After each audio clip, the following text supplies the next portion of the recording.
Ai, ai. Vamos lá.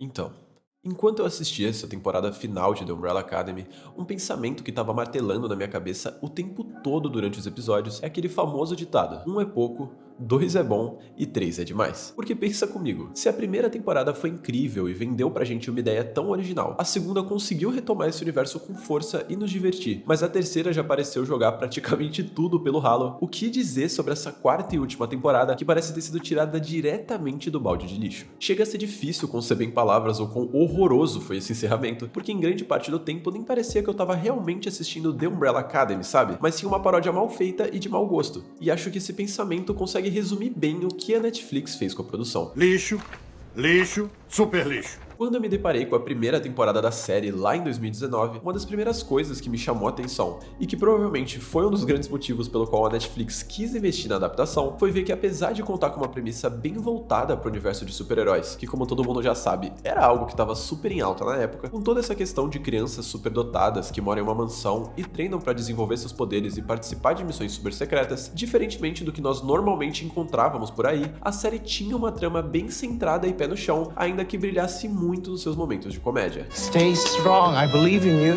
okay? You not so much. Assim como era incrível assistir aquela família disfuncional e atrapalhada precisar trabalhar em equipe para desvendar os segredos por trás dos planos do seu pai, era igualmente interessante ver como os traumas que cada um desenvolveu durante a sua infância eram abordados e explorados de uma maneira única. Mesmo contando com aquele clássico conflito de "Meu Deus, precisamos salvar o mundo", a dinâmica da série era muito cativante, por estar sempre centrada no relacionamento daqueles personagens quanto irmãos e membros de uma improvável família. Ou ao menos foi isso que o primeiro ano da produção deu a entender, né? Na segunda temporada, que pessoalmente eu já não acho tão perfeita quanto a primeira, mas que ainda assim conseguiu ser ótima, tanto que se eu tivesse que dar uma nota aí, provavelmente ficaria entre um 7 ou 8 de 10, a gente viu a escala das coisas aumentar um pouco. Mas a princípio, o desenvolvimento dos personagens conseguiu acompanhar essas mudanças. Agora, presos em uma outra época e sem conseguir se comunicar, cada um dos irmãos Hargreaves se viu precisando entrar em paz com as realizações que eles tinham encontrado na primeira temporada, enquanto lidavam com novas mudanças. Foi aí também que a Layla, uma das, se não a melhor personagem da série, acabou sendo introduzida, e essa adição somou muito à trama.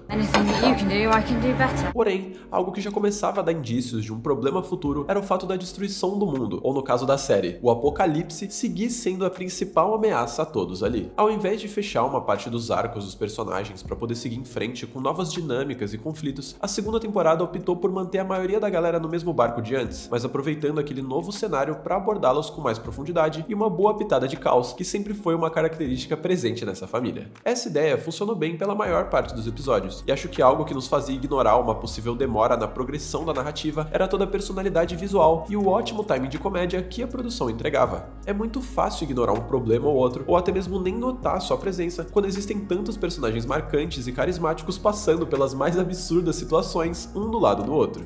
A primeira temporada foi lançada dia 2 de abril de 2019, e em 31 de julho de 2020, mais ou menos um ano e 3 meses depois, a segunda temporada já estava entre nós. As coisas saíram muito rápido, o hype ainda era muito grande, o nosso carinho e apreço por aqueles personagens só crescia, então não tinha como as coisas darem tão errado. Mas infelizmente, aqui mais um ditado pode ser aplicado: tudo que é bom dura pouco. Como todo mundo já sabe, daqui pra frente, infelizmente as coisas só foram pra trás. Enquanto o espaço entre a primeira e a segunda temporada foi bem curto, por conta dos atrasos gerados pela pandemia, a terceira temporada só foi sair no final de junho de 2022, totalizando assim mais de 2 anos de espera, que inegavelmente afetaram bastante os ânimos pro terceiro capítulo da série, e quanto a isso eu nem vou me estender muito. É fato que muita gente não voltou pra assistir a terceira temporada, e quem assistiu sabe de todos os problemas que ela teve: descaracterização de personagens, tramas secundárias que não levavam a lugar nenhum, pela terceira vez seguida o mundo tava acabando, vários rostos foram introduzidos só pra serem descartados poucos episódios depois, nos quesitos técnicos a série empobreceu, principalmente no que diz respeito aos efeitos visuais, e basicamente tudo girou em um círculo pra no fim chegar no mesmo lugar, só que com bem menos força e carisma. Se eu tivesse que resumir em poucas palavras, eu diria que a terceira temporada foi frustrante e esquecível num nível que eu só fui lembrar da existência dessa série agora que a quarta temporada saiu. O meu cérebro real não lembrava mais da existência de The Umbrella Academy, e isso é algo que eu acho muito triste. Sendo assim, depois de mais 2 anos de espera, a quarta e última temporada da série chegou até nós, contando pela primeira vez vez com 6 episódios, ao invés dos 10 que sempre compunham as temporadas. E só por essa informação, acho que já não dava pra esperar coisas muito positivas, né? O que é que você acha desse povo todo reunido aqui? Uma perda de tempo. A terceira temporada acabou literalmente abrindo mais dúvidas do que entregando as respostas que todo mundo queria. E agora com quase metade do tempo eles pretendiam encerrar tudo. Era uma missão impossível, mas que não necessariamente precisava ser tão desastrosa quanto acabou sendo. Juro, essa quarta temporada foi um lixo tão absurdo que eu acho que pra minha saúde mental é melhor eu fingir que ela nem existiu, já que quanto mais eu penso nela, mais ódio e frustração eu sinto. E olha que eu nem tava hypado, hein? Imagina os coitados que ainda tinham esperança. Então agora bora analisar um pouquinho como foi que tudo deu errado. Here we go again. Primeiramente, eu já queria levantar um ponto que eu vi bastante gente comentando e que, por mais irônico que possa soar, exemplifica bem o quanto esse último ano da produção foi feito às pressas, sem o menor carinho e sem o menor traço de criatividade. Netflix, cadê a sequência musical? Desde a primeira temporada da série, um dos momentos mais aguardados por todo mundo quando uma nova temporada era lançada era exatamente que ideia maluca eles iam bolar pra botar todo mundo pra dançar e cantar mais uma vez. Não que esses fossem momentos geniais, super elaborados ou cheios de peso na trama, mas eles conseguiam servir como um respiro ou ao menos um alívio cômico que acabou se tornando uma marca registrada. Inclusive na própria terceira temporada, mesmo com tantos problemas e decisões questionáveis, não dá pra negar que foi muito legal ver a galera dançando Footloose. Só que aqui na quarta temporada... cortaram o orçamento, a quantidade de episódios e o que restava de personalidade também. E nessa brincadeira, quem acabou dançando foi a gente, que se sujeitou a assistir esses 6 episódios horríveis. É horrível! Sério, em muitos momentos eu ficava me perguntando, cara, como que pode os atores estarem se sujeitando a isso? Será que ninguém teve coragem de ir contra as escolhas dessa temporada? E a real é que eles tiveram sim, mas só não tinham o que fazer mesmo. Acho que de longe a pior decisão criativa foi dedicar todo um episódio só pra transformar o Diego em corno e fazer com que os 5 e a Layla se apaixonassem um pelo outro. Tipo, na moral, me desculpe o palavreado, mas os 5 que a gente conheceu, nem 1000 anos preso e vivendo na castidade, faria uma porra dessas com o Diego. E a Layla, que a gente tanto amou desde a sua primeira aparição e que construiu um relacionamento lindo com o Diego, não trairia ele assim. É algo absolutamente destoante do cerne desses personagens. É algo tão absurdo que quando questionados sobre o destino dos seus personagens, o Aidan Gallagher e a Rituária não se aguentaram de vergonha e começaram a rir durante uma entrevista por não poderem falar abertamente que aquilo foi uma merda. Inclusive o próprio David Castaneda, o ator que interpreta o Diego, disse que confrontou o diretor várias vezes sobre esse arco da traição porque não conseguia acreditar que os 5 simplesmente roubaria a Layla dele. Mas é aquilo, né?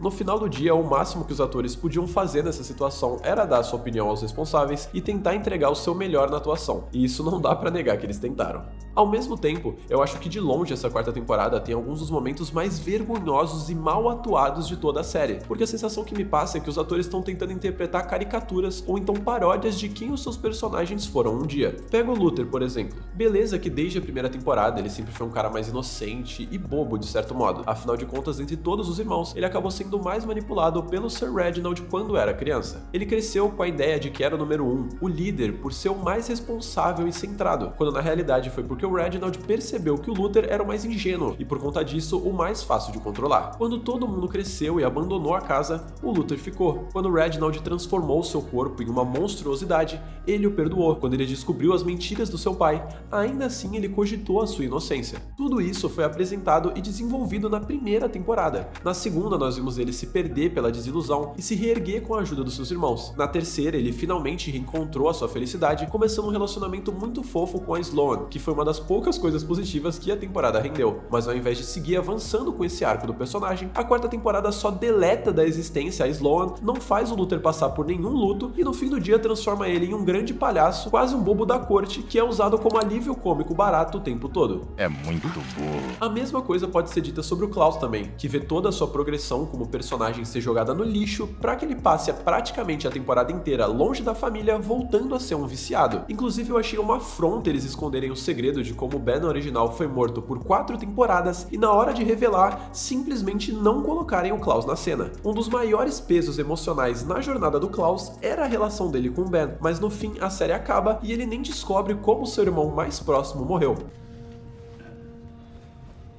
Essa insistência em criar subtramas engraçadinhas pra desviar a nossa atenção do fato de que a série mais uma vez tá girando em círculos e todos os personagens estão sendo descaracterizados e deturpados é de um mau caratismo imenso. É como se a Netflix estivesse chacoalhando as chaves na frente de um bebê pra tentar fazer ele parar de chorar. Eles literalmente gastam o curto tempo que esses últimos 6 episódios tinham pra encerrar essa trama de alguma forma decente, fazendo Baby Shark se tornar uma piada recorrente por uns 3 episódios seguidos. É a forma mais barata e brega de tentar gerar humor, algo completamente batido e pouco inspirado, sem falar no abuso sem fim de conveniências feitas pelo roteiro. O grande choque da terceira temporada foi ela se encerrar com todo mundo preso mais uma vez em uma linha do tempo errada e sem poderes. E aqui você pode me perguntar, beleza, mas pra que isso serviu? E é com pesar que eu te respondo, pra literalmente nada. Tudo isso aconteceu para que no primeiro episódio da quarta temporada o roteiro tirasse do cu um jeito de todo mundo conseguir os poderes de volta, mas em versões completamente piores e que não mudam em nada o desenrolar da trama. A minha teoria é que depois que a terceira temporada se consagrou como uma grande decepção, para não dizer fracasso, a Netflix não sabia mais o que fazer. Uma das suas maiores séries perdeu todo o seu prestígio com a pandemia e na oportunidade que teve de conquistar o seu retorno triunfal, acabou escorregando e fazendo com que praticamente todos os seus personagens retrocedessem ao invés de evoluírem. Com isso, ficou a dúvida, cancelamos a série ou não? E para evitar o aborrecimento dos fãs e, obviamente, tentar lucrar mais um pouco com o que restava desse universo, eles cortaram gastos e cruzaram os dedos, torcendo para que no fim do dia o público abraçasse a mediocridade. É muito triste chegar ao último episódio e ver aquelas fotos dos bastidores da produção com todos os atores sorrindo e a equipe por trás das câmeras feliz, porque aquilo acaba só servindo como um lembrete pro espectador da alegria que essa série conseguiu nos proporcionar um dia e enfatizar o desastre que ela se tornou. Sério, eu sei que eu posso estar soando repetitivo com essas frases, mas infelizmente é isso que eu tô sentindo nesse momento. Um gosto amargo e uma raiva enorme ao ver mais um projeto incrível ser destruído por uma empresa que não demonstra o menor apreço pelos fãs que ajudaram a tornar aquela série um sucesso. Honestamente, eu não acho que dá pra criar um final mais anticlimático e incongruente do que esse, com todo mundo dando a mão e abraçando a morte. Isso não só destoa com quem aqueles personagens são, mas com elementos que a própria série já havia apresentado. Literalmente, minutos antes no episódio, a gente vê o Victor falando com o Ben quando a sua transformação naquele bicho horrível, digno dos efeitos visuais de pequenos espiões 3D, ainda não tinha sido completa, onde o Victor diz que pode tirar os poderes do Ben, e com isso impedir o apocalipse. Na hora, isso só não acontece porque o Reginald dá o comando pro seu capanga atirar, e com isso o Ben tem que empurrar o Victor e acaba sendo ferido. Ou seja, se o Victor tinha a capacidade de tirar o poder dos seus irmãos, pra mim faria muito mais sentido com o arco do personagem ele optar por roubar o poder de todo mundo naquele final e se sacrificar sozinho para que todos pudessem viver. Durante toda a série, a gente viu ele tendo que lidar com esse isolamento e se sentindo deslocado da família pela maneira que o pai tratava ele. Mas conforme novos episódios foram surgindo e as temporadas avançando, a gente viu ele começar a se afeiçoar um pouco pelos seus irmãos e se sentir parte daquela família. Então ele morrer ali faria muito mais sentido. Outra coisa completamente absurda é a Layla naquele final levar a filha da Allison e a sua família para aquele metrô para que eles pudessem fugir para outra linha do tempo e ficar vivos. Tipo, pensa comigo, se ela e os outros iriam literalmente ser apagados da história, deixando de existir em todos os universos possíveis quando entrassem em contato com o Ben, como a própria série já tinha demonstrado antes, seus filhos desapareceriam também. Afinal de contas, se nunca existiu um pai ou mãe para concebê-los, não tem como eles terem nascido. Mas o roteiro tá cagando pra lógica e simplesmente bota a galera sã e salva no final lá em outra realidade. It's the biggest piece of dog shit. Sei lá, sabe? São tantos furos e decisões imbecis que se eu for pontuar cada uma, eu vou ficar aqui até amanhã e explodir de ódio. Gravando esse vídeo, eu tô me sentindo igual aquele meme do cachorrinho na sala pegando fogo, tá ligado? Tô tentando falar pra mim que tá tudo bem quando claramente não tá. Assim como aquela série do Flash da CW conseguiu a cada temporada surgir com um CGI cada vez mais tenebroso, e Game of Thrones conseguiu sair de uma série com um início fantástico pra um encerramento que até hoje frustra muita gente, The Umbrella Academy infelizmente seguiu o mesmo caminho. Seja em consequência dos problemas gerados pela pandemia, a greve dos atores e roteiristas, a ganância de uma grande corporação ou o esgotamento criativo de seus realizadores. Uma coisa é certa, o que um dia nos alegrou, hoje serviu apenas para nos entristecer. Um projeto tão divertido e criativo trilhou um tortuoso caminho que o levou à decepção e à prateleira de projetos que dificilmente serão lembrados daqui a alguns anos. É um encerramento tão afrontoso que eu ouso dizer que ele mancha o legado que a série poderia ter. Não sei, talvez se tivessem cancelado tudo na terceira temporada, a gente teria mais coisas positivas para lembrar. É por isso que eu acho válida a comparação com Game of Thrones. Não que The Umbrella Academy tenha conquistado o mesmo patamar ou nível de relevância, mas é fato que o final terrível que Game of Thrones teve acabou ferindo bastante a imagem positiva que a produção tinha. Não dá pra pensar nela sem lembrar do desastre que foi a última temporada, e o mesmo deve se aplicar nesse caso. Eu sempre tento encerrar meus vídeos com alguma reflexão positiva ou deixando uma mensagem que você possa carregar, mas dessa vez eu não me vejo apto a encontrar palavras que possam amenizar a realidade. Talvez daqui a um tempo eu reassista a primeira temporada para me lembrar da felicidade que essa história é capaz de proporcionar. Talvez um dia eu me aventure no material original que eu já vi ser muito elogiado e sei que tem um desfecho melhor, mas por enquanto eu só sei que eu vou precisar de um tempinho para conseguir aceitar o trágico fim de The Umbrella Academy.